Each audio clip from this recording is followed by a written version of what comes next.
Hello बच्चों, नमस्कार, जय हिंद, वंदे मातरम। स्वागत है आप सभी का अपने यूट्यूब चैनल पर। आज हम लोग कक्षा 10वीं का जो कि है चैप्टर 2 अम्ल क्षार एवं लवण हम लोग करने वाले हैं। इसी का हम लोग बहुत ही महत्वपूर्ण प्रश्नों को करने वाले हैं। तो चलिए हम लोग अपने प्रश्न को स्टार्ट करते हैं। तो चलिए देखिए हमारा क्या है। हम है अम्ल और क्षार, अम्ल क्षार एवं लवण की जो कि बहुत ही महत्वपूर्ण प्रश्न है। हम उनको करने वाले हैं जो कि आपके बोर्ड के लिए बहुत ही महत्वपूर्ण होंगे। चलिए तो हम लोग स्टार्ट करते हैं। देखिए, कुछ भी कीजिए, आप इन प्रश्नों को ज़रूर से याद करके जाइए और यदि आप बोर्ड में अच्छे नंबर लाना चाहते हैं तो इन प्रश्नों को तैयार कर लीजिए।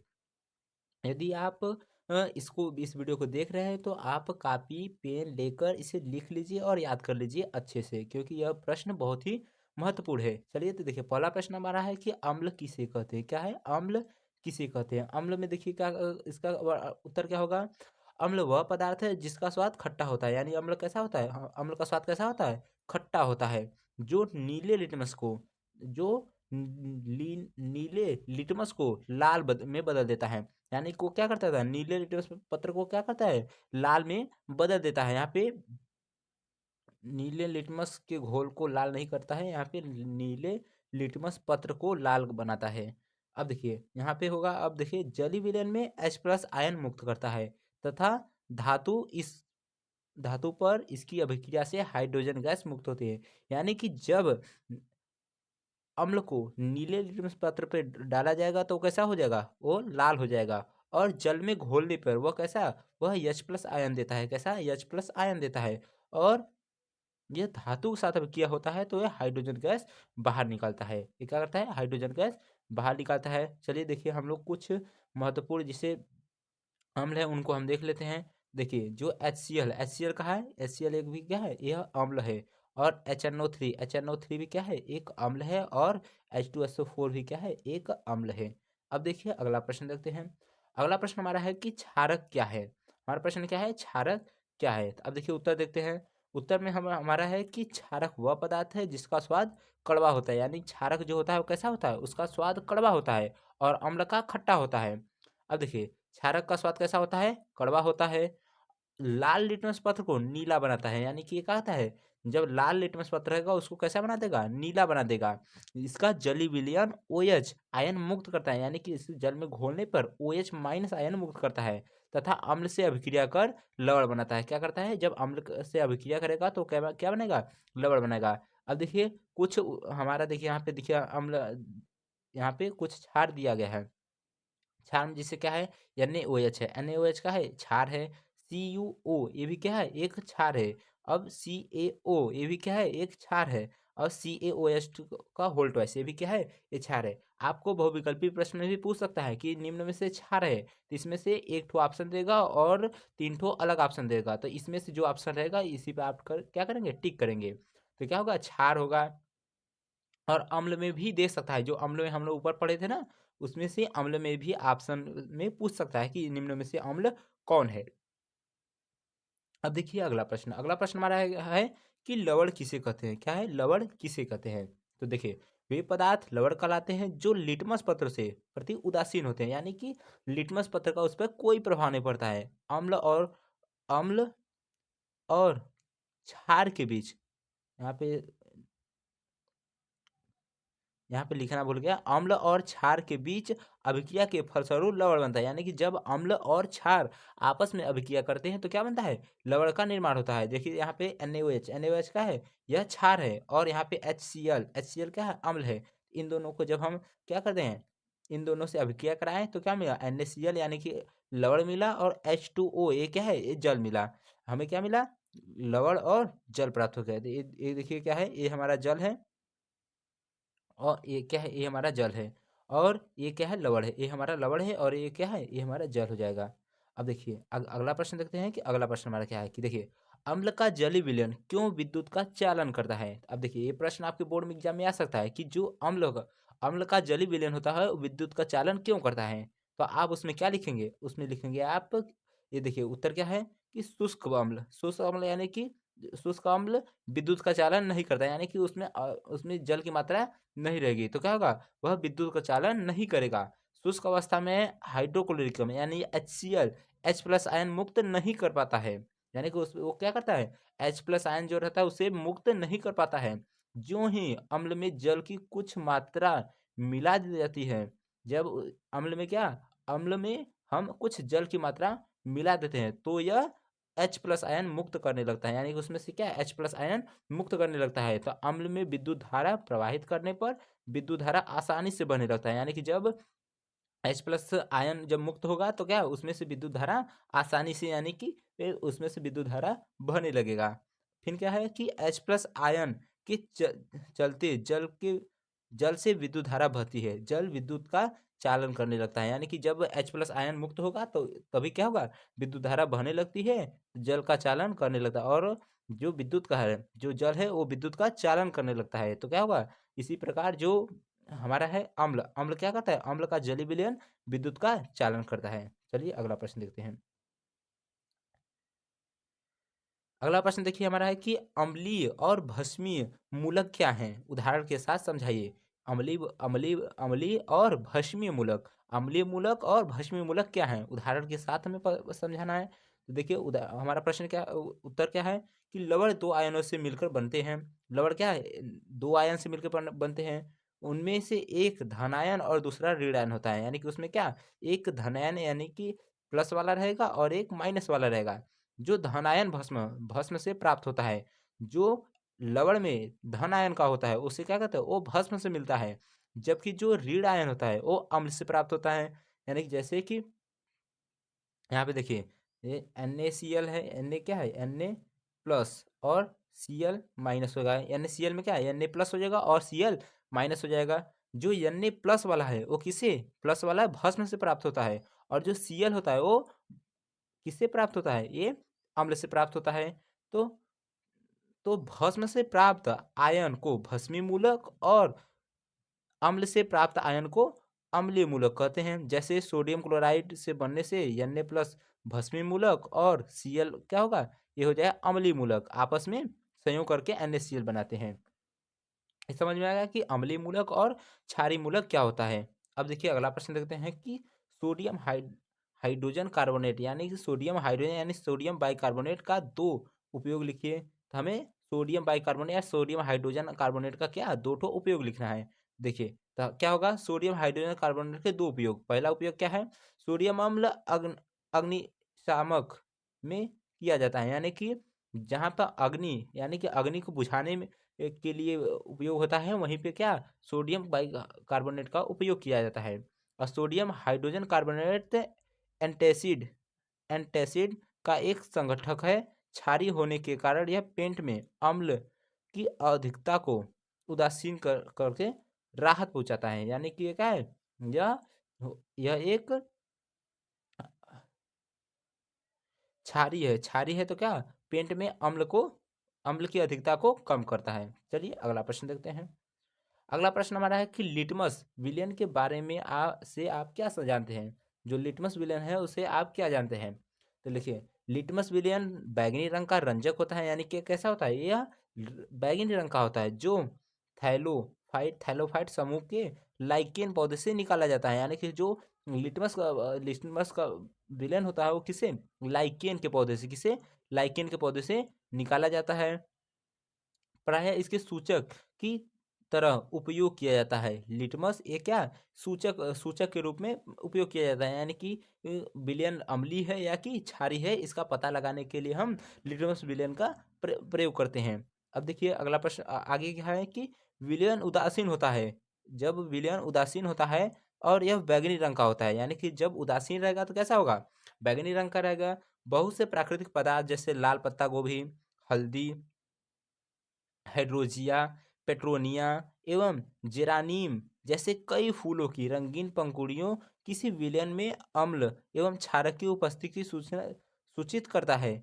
इसे अम्ल क्षार सूचक अथवा सूचक कहा जाता है। यानी कि जो जो जो लिटमस विलयन है वो क्या, वह हमें अम्लीय है या क्षारीय है उसका पता लगाता है।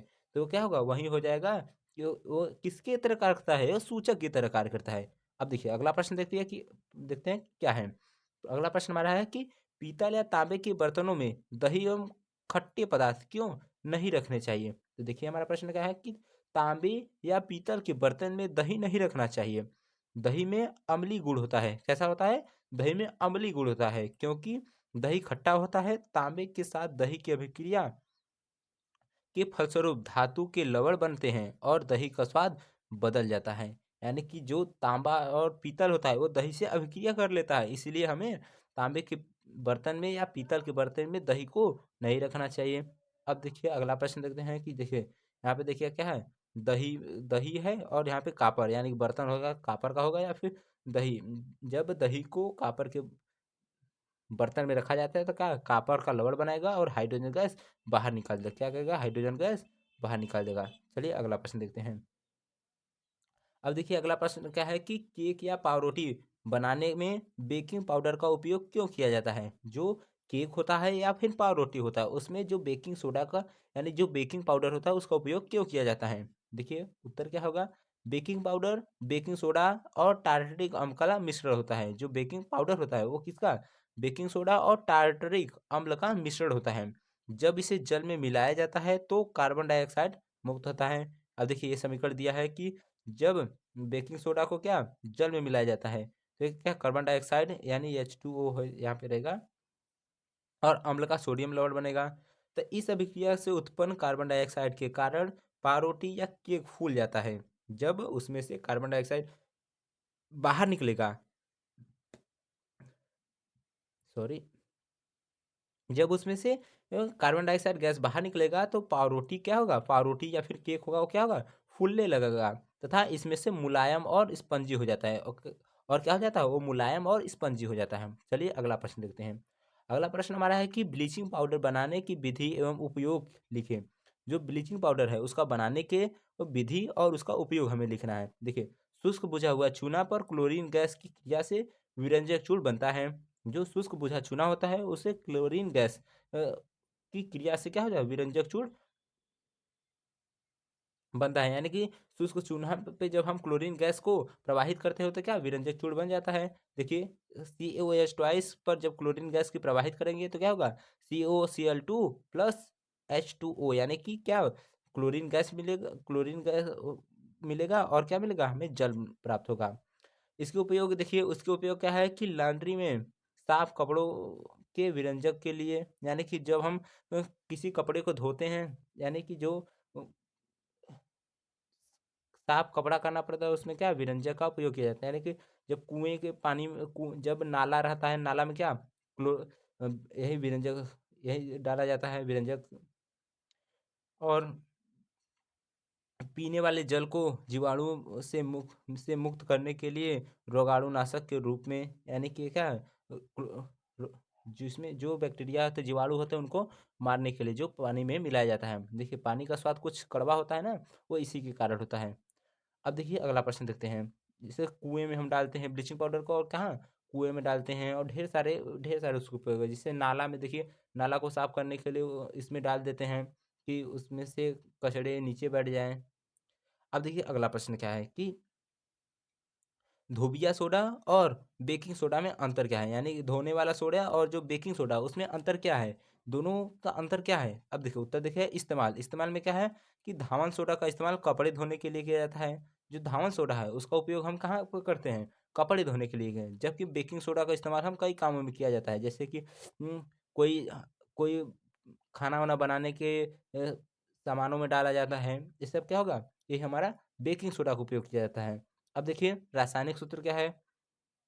धावन सोडा का रासायनिक सूत्र क्या है? Na2CO3 इंटू 10H2O है। जबकि बेकिंग सोडा का रासायनिक सूत्र क्या है? NaHCO3 है। किसका? ये है बेकिंग सोडा का सूत्र। और ये क्या है? ये हमारा Na2CO3 इंटू 10H2O, ये किसका है?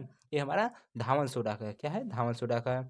अब देखिए क्षारीयता, क्षारीयता में किसका किसका पीएच मान कितना होता है? जो धावन सोडा होता है उसका पीएच मान लगभग 11.4 होता है, जो कि उच्च क्षारीय होता है। ये क्या होगा? 11.4 यानी कि उच्च क्षारीय होगा। वहीं बेकिंग सोडा का पीएच मान कितना होता है? 8.3 होता है और इससे कमजोर, यानी कि यह क्या है? कमजोर क्षारीय होता है, यानी कम क्षारीय होता है। इसे क्या है? कम क्षारीय माना जाता है। अब देखिए अब गर्म करने पे क्या होता है कि गर्म करने पे क्या होता है, जब गर्म करने पर बेकिंग सोडा से कार्बन डाइऑक्साइड गैस बाहर निकलती है। यानी कि जब बेकिंग सोडा को हम गर्म करेंगे तो उसमें से क्या होगा? उसमें से हमें कार्बन डाइऑक्साइड बाहर निकलेगा, जो चूने के पानी को दूधिया कर देता है। यानी कि कैसे पता चलेगा कि उसमें कार्बन डाइऑक्साइड निकल रहा है कि चूने के पानी को क्या कर देगा, दूधिया कर देगा। यही धामा सोडा से ऐसी कोई गैस नहीं निकलती है, बल्कि उसका क्रिस्टल जल से निकल जाता है। यानी कि जो धामन सोडा में जल के क्रिस्टल हो गए वहीं बाहर निकलेंगे, उसमें से और कुछ बाहर नहीं निकलेगा। अब देखिए अनुपयोग क्या है। अनुपयोग में धामन सोडा का इस्तेमाल कांच, साबुन और कागज के उद्योग में किया जाता है। वहीं बेकिंग बेकिंग सोडा से पेंट की अम्लता दूर करते हैं, और यह झागने शामक के रूप में भी इस्तेमाल किया जाते हैं। आग बुझाने के सामानों में यह उपयोग किया जाता है। अब देखिए अगला प्रश्न देखते हैं। अगला प्रश्न हमारा क्या है कि हाइड्रोक्लोरिक अम्ल के कुछ उपयोग को लिखिए। तो हाइड्रोक्लोरिक अम्ल का उपयोग कहाँ पे है। देखिए हाइड्रोक्लोरिक अम्ल के निम्नलिखित उपयोग है, कौन कौन से हैं। इस्पात की सफाई करने में, यानी क्या है, इस्पात को सफाई करने में किया जाता है किसका, हाइड्रोक्लोरिक अम्ल का उपयोग। और अमोनियम क्लोराइड बनाने में के लिए किया जाता है। जो अमोनियम क्लोराइड होता है उसको बनाने में किसका उपयोग किया, हाइड्रोक्लोरिक अम्ल का उपयोग किया जाता है। औषधियों के निर्माण में, यानी कि औषधि के रूप में क्या, हाइड्रोक्लोरिक अम्ल का उपयोग किया है। सौंदर्य प्रसाधन में, यानी कि जो सौंदर्य में क्रीम ये सब बनाया जाता है ना, उसमें भी क्या, हाइड्रोक्लोरिक अम्ल का उपयोग किया जाता है। अब देखिए अगला प्रश्न। अगला प्रश्न हमारा है कि सोडियम हाइड्रोक्साइड के कुछ उपयोग को लिखिए। जो सोडियम हाइड्रोक्साइड होता है उसका उपयोग बताइए। आप लोग दो चार ठोस उपयोग लिखना है। देखिए सोडियम हाइड्रोक्साइड के निम्नलिखित उपयोग है, कौन कौन से उपयोग है। पहला उपयोग क्या है, धातुओं से ग्रीस हटाने में प्रयुक्त होता है। यानी कि उसको धातु जो रहेगा उसमें से ग्रीस हटाने के लिए किसका प्रयोग होगा, सोडियम हाइड्रोक्साइड का उपयोग हो जाता है। साबुन बनाने का इसका उपयोग किया जाता है। यानी कि जब साबुन बनाते हैं तो उसमें क्या, सोडियम हाइड्रोक्साइड का उपयोग किया जाता है। अपमार्जक के निर्माण में, यानी कि अपमार्जक का निर्माण करेंगे तब पर भी क्या, हमें सोडियम हाइड्रोक्साइड का उपयोग करना पड़ेगा। और कागज़ का बनाने के लिए, जब कागज़ हम बनाते हैं तो उसमें भी क्या, सोडियम हाइड्रोक्साइड का उपयोग करते हैं। कृत्रिम फाइबर बनाने में उपयोग, यानी कि जब कृत्रिम फाइबर बनता है उसमें भी क्या, सोडियम हाइड्रोक्साइड का उपयोग होता है। अब देखिए अगला प्रश्न क्या है। अगला प्रश्न है कि आयोडीन युक्त नमक के उपयोग को क्यों सलाह दी जाती है। यानी कि जब हम नमक खाते हैं तो उसमें आयोडीन क्यों मिलाना चाहिए, यानी कि उस क्यों सब सलाह देते हैं कि उसमें आयोडीन युक्त, यानी नमक में आयोडीन मिलाकर हमें खाना चाहिए। देखिए अब देखिए हमारा उत्तर क्या है। उत्तर हमारा है कि आजकल आयोडीन नमक के उपयोग पर काफ़ी जोर दिया जाता है। क्यों, यही पूछ रहा है। तो आयोडीन हमारे शरीर के लिए आवश्यक तत्व है। इसकी कमी से थायराइड से संबंधित रोग होते हैं। आयोडीन की कमी से आमतौर पर घेंघा रोग होता है। साधारण नमक में थोड़ा पोटेशियम आयोडेट या पोटेशियम आयोडाइड मिला देने पर आयोडाइज्ड नमक बन जाता है। इसके सेवन से शरीर में आयोडीन की कमी नहीं होती है। यानी कि देखिए हमें आयोडीन युक्त नमक क्यों खाना चाहिए कि जब आयोडीन युक्त नमक खाएंगे तो हमारे जो गले में, यानी कि जो गले में एक रोग होता है, कौन सा, घेंघा रोग होता है, वो हमें नहीं होगा। क्यों, क्योंकि हमारे जो शरीर में आयोडाइड यानी आयोडेट की मात्रा होगी वो हमारे शरीर में उपस्थित रहेगा। ये किसकी का, आयोडीन की कमी से क्या होता है, घेंघा रोग होता है। जब हमें आयोडीन मिल जाएगा तो हमें घेंघा रोग नहीं होगा। इसीलिए सब क्या कहते हैं, सलाह देते हैं कि आयोडीन युक्त नमक हमें उपयोग करना चाहिए। अब देखिए अगला प्रश्न हमारा क्या है कि अगला प्रश्न हमारा है कि कॉपर सल्फेट के शुष्क क्रिस्टल को गर्म करने पर उस पर होने वाले प्रभाव को लिखिए। यानी कि जब कॉपर सल्फेट को हम के शुष्क क्रिस्टल को जब हम गर्म करेंगे तो उस पर कौन कौन से प्रभाव पड़ेंगे। तो देखिए उत्तर क्या है। उत्तर में है कि एक शुष्क परख नली में कॉपर सल्फेट के कुछ क्रिस्टल लेकर स्पिरिट लैंप पर गर्म करते हैं। यानी कि जब हम कॉपर सल्फेट को परख नली में डालकर गर्म करें,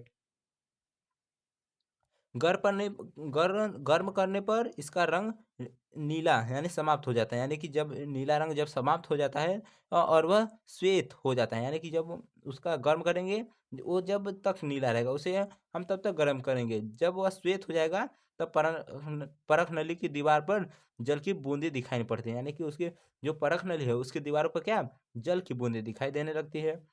क्रिस्टल में 5 अणु जल के होते हैं। जो जो क्रिस्टल होता है किसका, किसका है, कॉपर सल्फेट का जो क्रिस्टल होता है उसमें 5 अणु किसके होते हैं, जल के होते हैं। जल के हटने पर क्रिस्टल रंगहीन यानी श्वेत हो जाता है। अगर इस श्वेत पदार्थ पर पुनः जल की बूंदें डाली जाए तो इसका रंग पुनः कैसा हो जाता है, नीला हो जाता है। कॉपर सल्फेट क्रिस्टल में जल के अणु वर्तमान रहने रहते हैं, अतः इसका रंग नीला होता है। जो कॉपर सल्फेट होता है, जब उसको गर्म करेंगे क्या होगा, उसमें से जब जल बाहर निकल जाएगा तो वो कैसा हो जाएगा, श्वेत हो जाएगा, यानी सफ़ेद हो जाएगा। लेकिन अगर पुनः उसी पर अगर हम फिर से जल डालेंगे तो क्या वो कैसा हो जाएगा, फिर से नीला हो जाएगा। तो हमें क्या दिखाता है, वही दिखाता है कि जो कॉपर सल्फेट होता है उसमें कितना, पाँच पाँच अणु किसके होते हैं, जल के होते हैं। अब चलिए अगला प्रश्न देखते हैं। अगला प्रश्न हमारा है कि अम्ल एवं क्षारक के बीच की अभिक्रिया को उदासीनीकरण अभिक्रिया कहते हैं, क्यों? एक उदाहरण दें। यानी कि जब अम्ल को क्षारक के साथ अभिक्रिया कराते हैं तो उसे उदासीनीकरण अभिक्रिया क्यों कहते हैं, इसका एक उदाहरण देना है। तो देखिए हम लोग उत्तर देखते हैं। उत्तर हमारा क्या है कि अम्ल एवं क्षारक के बीच की अभिक्रिया से लवण तथा जल बनता है, अर्थात दोनों एक दूसरे को उदासीन कर देते हैं। यानी कि जब अम्ल और क्षार की अभिक्रिया होती है तो अम्ल क्षार को उदासीन कर देता है और क्षार अम्ल को उदासीन कर देता है, अर्थात दोनों एक दूसरे को क्या कहते हैं, उदासीन कर देते हैं। इसलिए अम्ल एवं क्षारक के बीच की अभिक्रिया को उदासीनीकरण अभिक्रिया कहते हैं। यानी कि जब दोनों एक दूसरे के प्रभाव को खत्म करते हैं तो उससे क्या कहते हैं, उदासीनीकरण अभिक्रिया करते हैं। उदाहरण के लिए निम्न प्रकार के हैं, देखिए उदाहरण क्या है। जब हम NaOH यानी कि सोडियम हाइड्रोक्साइड को किसमें, हाइड्रोक्लोरिक अम्ल के साथ अभिक्रिया करेंगे तो हमें NaCl यानी कि नमक प्राप्त होगा और H2O यानी कि जल का प्राप्त होगा। अब देखिए अगला प्रश्न क्या है। अगला प्रश्न हमारा है कि हमारे अमाशय में अम्ल की भूमिका क्या है। जो हमारा अमाशय है उसमें अम्ल की भूमिका क्या है, तो हमारे अमाशय में अम्ल की भूमिका देखिए क्या है। पहला पहला क्या है, हमारे अमाशय में हाइड्रोक्लोरिक अम्ल जठर ग्रंथियों से स्रावित होता है। यानी क्या होता है, वह जठर ग्रंथि से स्रावित होता है और भोजन में अम्लीय माध्यम प्रस्तुत करता है। क्या कर देता है, भोजन को कैसा बना देता है, अम्लीय बना देता है, जिससे जठर रस का पेप्सिन नामक एंजाइम अम्लीय माध्यम में कार्य करता है। यानी कि जब भोजन अम्लीय हो जाएगा तभी जो पेप्सिन नाम का एंजाइम होता है वो कार्य करेगा, वरना नहीं करेगा ना। इसीलिए वो क्या करता है, वो भोजन को अम्लीय कर देता है, तो पेप्सिन अपना कार्य करने लगता है। अगला देखिए क्या है कि यह भोजन में उपस्थित रोगाणुओं को अक्रियशील एवं नष्ट कर देता है। यानी कि जो भोजन में जीवाणु रहेंगे उसे क्या करें, उसे नष्ट कर देगा या फिर उसे अक्रिय यानी कि वो कार्य करने लायक नहीं रहेगा। अब तीसरा क्या है कि यह भोजन को शीघ्रता से नहीं पचने देता है। यानी कि भोजन कुछ देर तक पेट में रहेगा, इसीलिए अमाशय में रहेगा, इसीलिए वह अम्लीय होता है। चलिए अब देखिए अगला प्रश्न क्या है कि अस्पतालों में टूटी हुई अस्थियों को जोड़कर बैठाने के लिए उपयोग में लाए जाने वाले यौगिक का नामोल्लेख कीजिए। इसको कैसे निर्मित किया जाता है। अब देखिए, जो हमें जब हमारा हाथ या पैर या कुछ भी हड्डी टूट जाता है तब क्या करते हैं, डॉक्टर से प्लास्टर करवाते हैं। जो प्लास्टर होता है तो वो सफ़ेद सफ़ेद जो लगा रहता है वो किस चीज़ का रहता है। तो अब देखिए उसी को बताना है कि उसका निर्माण कैसे होता है और वो यौगिक जो लगा रहता है वो क्या होता है। तो देखिए उत्तर क्या है कि अस्पतालों में टूटी हुई हड्डियों को जोड़ने के लिए जिप्सम यौगिक का प्रयोग किया जाता है। यानी कि वो किसका उपयोग किया जाता है, जिप्सम। जो सफ़ेद वाइट वाइट कलर का यौगिक होता है वो किसका उपयोग होता है, वो जिप्सम होता है। क्या होता है, जिप्सम का प्रयोग किया जाता है। अब देखिए उसे प्लास्टर प्लास्टर ऑफ पेरिस कहते हैं। यानी कि जिसका सॉरी अस्पतालों में टूटी हुई हड्डियों को जिसका के लिए जो यौगिक उपयोग किया जाता है वो क्या होता है, प्लास्टर ऑफ पेरिस होता है। यानी कि जिप्स प्लास्टर ऑफ पेरिस का उपयोग होता है। इससे रासायनिक दृष्टि से कैल्शियम सल्फेट हेमीहाइड्रेट, यानी कि इसका देखिए सूत्र क्या है, इसे क्या कहते हैं, कैल्शियम सल्फेट हेमीहाइड्रेट कहते हैं। इसे भट्ठी में जिप्सम को 373 केल्विन ताप पर गर्म करके बनाया जाता है। यानी कि जो जिप्सम होता है उसको गर्म करेंगे तब क्या बनेगा, प्लास्टर ऑफ पेरिस बनेगा। प्लास्टर ऑफ पेरिस फिर वही क्या कहता है, प्लास्टर ऑफ पेरिस हाथ पे लगाया जाता है। क्यों लगाया जाता है, वो हड्डियों को जोड़ने के लिए। देखिए जिप्सम का सूत्र क्या होता है कि CaSO4 × H2O। ये क्या है, जिप्सम का है। इसके जो हम कितना 373 केल्विन पे गर्म करेंगे तो क्या बनेगा, CaSO4 × 1/2 यानी कि 1/2 H2O प्लस में 1 बटा क्या होगा, एक सही 1/2 H2, ये हमें क्या होगा, जल प्राप्त होगा। अब देखिए आगे देखिए अगला प्रश्न, ये देखिए ये हमारा प्लास्टर ऑफ पेरिस का सूत्र है। ये क्या है, प्लास्टर ऑफ पेरिस का सूत्र है। अब देखिए अगला देखिए नीचे चलते हैं। अगला प्रश्न हमारा है कि विरंजक चूड़ से क्या क्या महत्वपूर्ण उपयोग है। जो विरंजक चूड़ है उसका महत्वपूर्ण उपयोग क्या क्या है। अब देखिए विरंजक चूड़ के निम्नलिखित महत्वपूर्ण उपयोग हैं, जैसे इसे सूती कपड़े, लिनन और लकड़ी के गुद्दे में उपयोग उड़ाने के लिए उपयोग किया जाता है। यानी कि जो सूती कपड़े होते हैं उसमें उसमें लिनन और लकड़ी के जो गुद्दे होते हैं उसे उड़ाने के लिए किया जाता है। और पीने योग्य पानी के हानिकारक जीवाणुओं को नाश करने के लिए प्रयोग किया जाता है, यानी कि जो पानी में कीटाणु रहते हैं उनको मारने के लिए।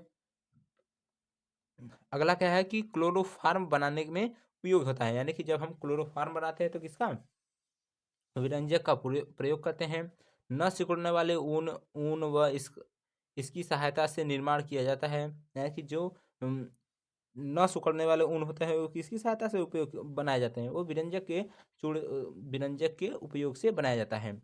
अब देखिए प्रयोगशाला और उद्योग में ऑक्सीकारक का कार्य करता है, यानी क्या करता है, ऑक्सीकारक का कार्य करता है कौन, विरंजक। अब देखिए अगला प्रश्न क्या है, अम्लों के सामान्य गुण बताइए कि जो अम्ल होते हैं उसके सामान्य गुण कौन कौन से होते हैं। देखिए अम्लों के सामान्य गुण कौन कौन से हैं, इसका स्वाद खट्टा होता है, अम्ल क्या होता है, खट्टा होता है। ये नीले लिटमस को लाल कर देता है, क्या कहता है, ये नीले लिटमस को कैसा कर देता है, लाल कर देता है। इसका घोल साबुन के घोल की तरह चिकना होता है, वो कैसा होता है, चिकना होता है।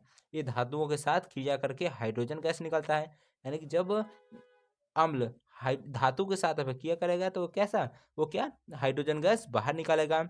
एक कार्बोनेट के साथ क्रिया करके कार्बन डाइऑक्साइड उत्पन्न करता है, यानी कि जब यह कार्बोनेट के साथ अभिक्रिया करेगा तो क्या बनेगा, कार्बन डाइऑक्साइड बाहर निकालेगा। और जब अम्ल क्षार के साथ अभिक्रिया करेगा तो क्या है ना, लवण और जल को बाहर निकाल देगा। तो क्या है, अम्ल और क्षार की क्रिया करने पर लवण और पानी का निर्माण करता है, यानी कि जल बनाता है। अब देखिए अगला प्रश्न क्या है कि अम्लों की हमारे जीवन में हानियाँ लिखिए। अब देखिए अम्लों को हमारे जीवन में हानि लिखना है तो देखिए अम्लों की हमारे जीवन में हानियाँ, ये सजीव कोशिकाओं को नष्ट करती है, क्या कहते हैं, ये जो सजीव कोशिका है जो हमारे शरीर में जीवित कोशिकाएं होती हैं उनको क्या कर देती है, नष्ट कर देती हैं।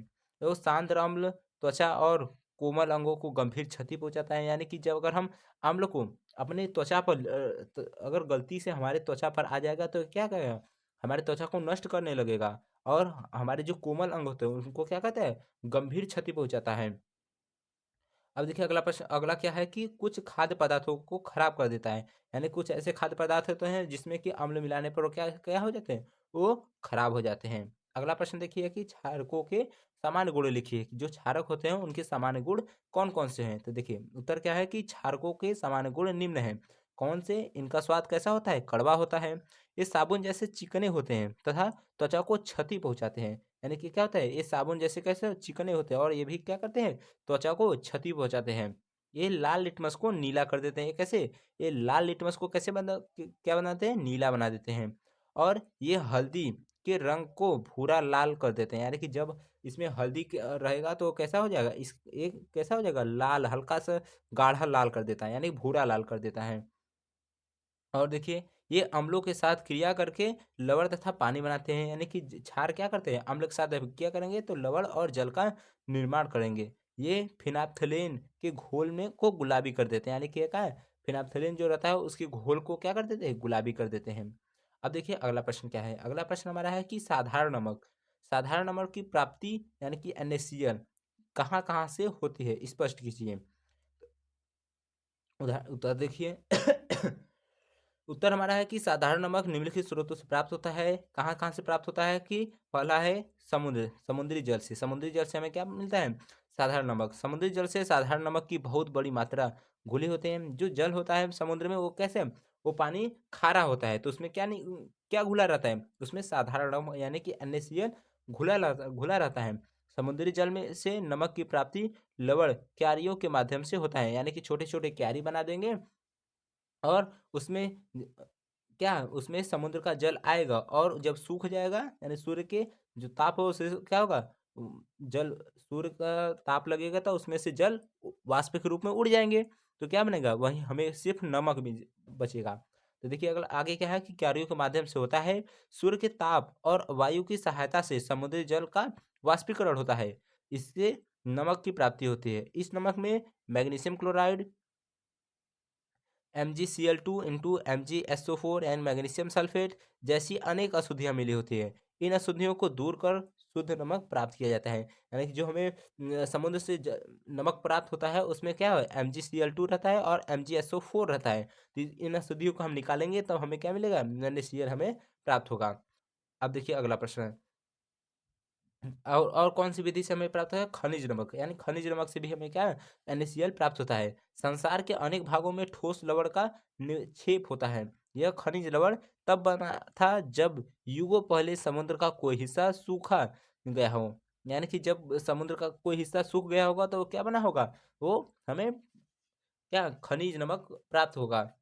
इस नमक का खनन उसी प्रकार होता है जैसे कोयले का किसी किया जाता है, यानी कि जिस प्रकार हम कोयले को खनते हैं उसी प्रकार क्या होता है, नमक का नमक को भी हम खनते हैं। यहाँ पे देखिए कहाँ कहाँ पर है, मंडी यानी हिमाचल प्रदेश में है, खेवड़ा यानी पाकिस्तान में, आदि ऐसे नमक उपलब्ध है। यहाँ पे क्या होता है, औषधियों के कारण यह नमक प्रायः भूरे रंग का होता है। कभी कभी भूमि तल की गहराई से जल में घोलकर पंपों की सहायता से बाहर निकाला जाता है। यानी क्या करता है, उसे हम क्या करते हैं, भूमि के तल में क्या करते हैं, उसे पंप की सहायता से उसे घोल देंगे, घोलने के बाद उसे बाहर निकाल देंगे। अब देखिए, अब अगला प्रश्न हमारा, अगला विधि क्या है कि झीलों से, कहाँ से, हमें झीलों से प्राप्त होता है। राजस्थान राजस्थान के सांभर झील, अमेरिका के ग्रेट साल्ट लेक, रूस के लेक एल्टन आदि से नमक प्राप्त किया जाता है। इसे जल के वाष्पीकरण से प्राप्त किया जाता है, जैसे समुद्र से प्राप्त होता है वैसे ही क्या, झीलों से भी प्राप्त होता है। क्या, सोडियम नमक, सोडियम क्लोराइड। अब देखिए अगला प्रश्न हमारा क्या है कि, अगला प्रश्न हमारा है कि धोने का सोडा तथा बेकिंग सोडा के दो दो प्रमुख उपयोग बताइए। जो धोने का सोडा होता है और जो बेकिंग सोडा, उसका दो ठो प्रमुख उपयोग बताना है। तो देखिए यहाँ पे क्या है,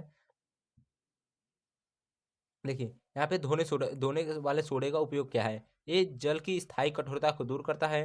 ये जल की जो स्थायी कठोरता है उसको दूर करने के लिए किसका उपयोग है, धोने के सोडे का उपयोग किया जाता है। अगला क्या है कि कांच, साबुन, पेपर तथा बोराक्स, कास्टिक सोडा इत्यादि अनेक महत्वपूर्ण यौगिकों उत्पादन के लिए जो साबुन होता है, कांच होता है, पेपर, यानी कि इस सब को उपयोग उसको बनाने के लिए क्या, धावक सोडा का उपयोग किया जाता है। अब देखिए बेकिंग सोडा का उपयोग क्या है। बेकिंग सोडा का उपयोग एंटासिड का एक संगठन क्षारीय होने के कारण अम्ल में अधिक को उदासीन करता है। यानी कि जो बेकिंग सोडा है वो कैसा होता है, ये क्षारीय होता है, तो वो अम्लीयता को दूर करने के लिए बेकिंग सोडा का उपयोग किया जाता है। दूसरा क्या है कि यह खाद्य एवं पेय पदार्थों में भोज्य पदार्थ के रूप में प्रयोग किया जाता है। यानी कि ये क्या है, जो खाने के, जो खाने और पीने के पदार्थ होते हैं उसमें मिलाया जाता है। बेकिंग चूर्ण में सोडियम हाइड्रोजन कार्बोनेट एवं टार्टरिक अम्ल या इस जैसे एक अम्ल होता है। जब बेकिंग सोडा गर्म जब बेकिंग सोडा को गर्म करते हैं तो इसमें विद्यमान सोडियम हाइड्रोजन कार्बोनेट विखंडित होकर कार्बन डाइऑक्साइड एवं सोडियम कार्बोनेट प्रदान होता है। कार्बन डाइऑक्साइड बाध्य करके ब्रेड और केक को फूल जाता है। यानी कि जब हम किसी पदार्थ, यानी कि खाने का पदार्थ होगा उसमें क्या मिलाएंगे, बेकिंग सोडा बनाएंगे, मिलाएंगे, तो जब बेकिंग सोडा मिलाते हैं तो बेकिंग सोडा क्या होता है, वो टूटता है। टूटता है किस में है, कार्बन डाइऑक्साइड में टूट जाएगा। तब हमें क्या होता है, जब कार्बन डाइऑक्साइड टूटेगा उसे गर्म करेंगे तो क्या होगा, कार्बन डाइऑक्साइड टूटेगा। जब कार्बन डाइऑक्साइड टूटेगा तो बाहर निकलेगा, बाहर निकलेगा तो अगर ब्रेड में रहेगा तो ब्रेड क्या होगा, फूलने लगेगा। और अगर वो केक में रहेगा तो केक भी क्या होगा, फूलने लगेगा। इसी कारण उसमें क्या मिलाया जाता है, बेकिंग सोडा मिलाया जाता है। अब देखिए अगला प्रश्न हमारा क्या है, अगला प्रश्न हमारा है कि प्लास्टर ऑफ पेरिस का उपयोग क्या है। जो प्लास्टर ऑफ पेरिस होता है उसका उपयोग क्या है, तो प्लास्टर ऑफ पेरिस का उपयोग क्या है, इसे सांचे, खिलौने, सिरेमिक बर्तन आदि बनाने के लिए किया जाता है। यानी क्या है, जो सांचे होता है, जो सांचा बनाया जाता है उसका उपयोग किसका होता है, वो प्लास्टर ऑफ पेरिस का खिलौने बनाने के लिए किया जाता है। यानी कि जो सजावट के बर्तन होते हैं उसको क्या होता है, उसको बनाने के लिए किया जाता है। अब देखिए अगला और क्या है कि सजावटी सामान, यानी कि सजावटी सामान जो रहता है उस किसका, प्लास्टर ऑफ पेरिस का बना होता है। मूर्तियाँ आदि बनाने के लिए अस्पतालों में उपस्थित विभाग और दंत विभाग में द्वारा इसका पर्याप्त किया जाता है। यानी कि इसका उपयोग कहाँ कहाँ, अस्पतालों में किया जाता है, दांत के विभाग में किया जाता है। यह टूटी हड्डियों को जोड़ने के लिए प्रयुक्त किया जाता है। यह टूटे दांतों को स्थान पर नकली दांत बनाने के लिए किया जाता है। ढेर सारे उपयोग हैं। और भवनों की दीवारों और छतों को समतल करने के उपयोग में या डिजाइन बनाने के लिए किया जाता है। जो पीओपी लगवाते हैं, वो डिजाइन बनवाते हैं, किससे किसका बनाता है, प्लास्टर ऑफ पेरिस का बना होता है। अग्नि अग्निनाशक संबंधी सामग्री को तैयार करने के लिए, यानी कि जो हमें आग बुझाने के लिए जो रहता है उसमें किसका प्रयोग, प्लास्टर ऑफ पेरिस का उपयोग किया जाता है। प्रयोगशाला में गैसों को रिसाव रोका जाता है किससे, प्लास्टर ऑफ पेरिस से। देखिए इस चैप्टर को के जितने भी महत्वपूर्ण प्रश्न थे हमने आपको बता दिए। यदि वीडियो पसंद आया तो वीडियो को लाइक कर दीजिए, और चैनल पर नए हो तो चैनल को सब्सक्राइब कर दीजिए, और अपने दोस्तों के साथ बस शेयर करना ना भूलें। चलिए तो हम इसी तरह एक और वीडियो लेकर आएंगे, और तब तक धन्यवाद।